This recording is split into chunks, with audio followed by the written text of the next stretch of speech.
Okay, we're going to check back in with Natalie a little later. Meanwhile, something rotten is going on at the Strass Center.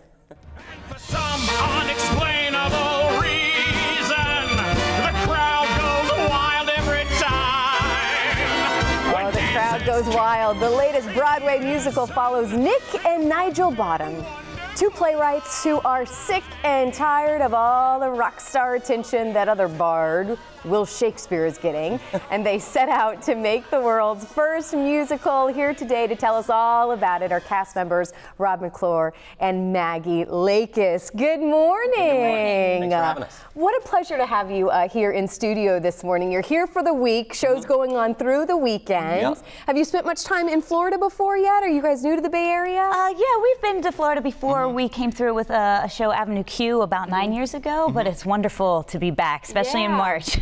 Which, and by the way, they say we, and we're talking, you say we a lot. Oh. We're a married couple here. Yes, I love this. Don't let the last names married in the fool show you. and married in real life. Yeah. What an awesome thing. And it was funny, you actually were in the original Broadway of this as well. Yeah. And I've said many times before, when you go see a show at the Strass, you really feel like you're not missing anything. You really, truly feel like you're on Broadway that's just moved here to the Bay well, Area. that's the thing. I mean, once the show closes on Broadway, I think the intention is to give people around the country that Broadway experience. So making sure that the caliber of the show feels like the Broadway show. How does it feel on the other side? Does it feel like, I mean, is there any differences as far as performing luckily with There's this more show, room backstage. Yes, exactly. The theaters are larger than the old Broadway houses, but the laughs in the audience are the same. Okay. And that's with our show. It's all about the laughs. And you know, we've been joking that we're on the tour to make America laugh again. I love it. We need that. Yeah, exactly. And I think people are eager to. So a show that provides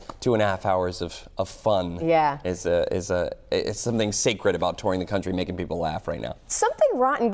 Where does the name come from? Explain the name Something Rotten. It's a Shakespeare reference. Okay. So you mentioned that Shakespeare is a character in our play, but it's kind of a modern take on it, with a modern sensibility and sense of humor. So he is kind of like you said, this rock star character. And so there's a little jealousy going on, right? A little bit of jealousy going on. And so we don't want to give away too much of the plot, but we get the idea that maybe Shakespeare, not all of his ideas are his, and that maybe he borrows from other characters in our show. But yeah, the idea of Something Rotten is that Nick, in setting out to beat Shakespeare, he goes to a soothsayer who tells him that the future of the theater is musicals. So he sets out to write the world's first musical, but he's not necessarily the most reliable fortune teller. So he gets some bad information. There's a lot of puns in this as well. Yeah, I mean, a lot of references. It's definitely referential for anybody who loves musicals and Shakespeare. But we also say that it's a great show for people who love Shakespeare and love musicals, but it's a great show for people who hate musicals and hate Shakespeare, because we poke fun at it just as much as we sort of tribute we to say it. we celebrate it and lovingly lampoon. Yes, exactly. Well, and tell us about your roles and kind of what really attracted you. Obviously, it must be nice to work together as a married couple as well, but what was it about this particular one? You said, you know what, we need to I want to tour with this. I want to be a part of this. Yeah. Well, for me, the character of Bee is such a gift, because she comes in and she sings this great song with him, and then she gets to be funny and she gets to be silly and wear a lot of crazy disguises and costumes. So it's just a wonderful role, and I get to kind of just like pop in and out and check in with him and give him a hard time. Yes, exactly. But it's fun. She kind of is like one of the first feminists, but in an effort to be his partner. She wants to help him out, and he's trying so hard and just keeps butting his head up against the wall. And she just keeps saying, hey, just let me help you. I can help. And he doesn't necessarily, it takes him a long time to hear her. Yes, exactly. Which doesn't sound familiar in our relationship at all. Well, and I wanted to ask that, how is it working together, taking it home? I mean, it's got to be fun, I'm assuming, but there's got to be some challenges. Yeah, I mean, well, the same thing that makes it fun is the same thing that makes it challenging, which is that we do know each other so well. So one of the most fun things is that, you know, you get used to being together, you get used to your partner, and then getting out on stage and being like, getting to watch her belt her face off, and then, you know, 2,600 people at the Strass cheering for her, you go like, nice job, babe.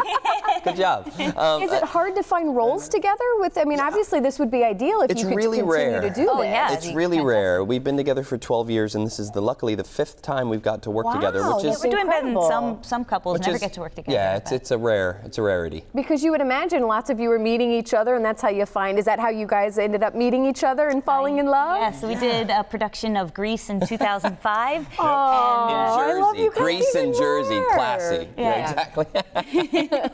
Well, if someone is considering to come out to the show this weekend, why have them come out? Oh, it is everything that you want in a musical comedy. It has big production numbers, beautiful dancing, beautiful costumes. It's funny.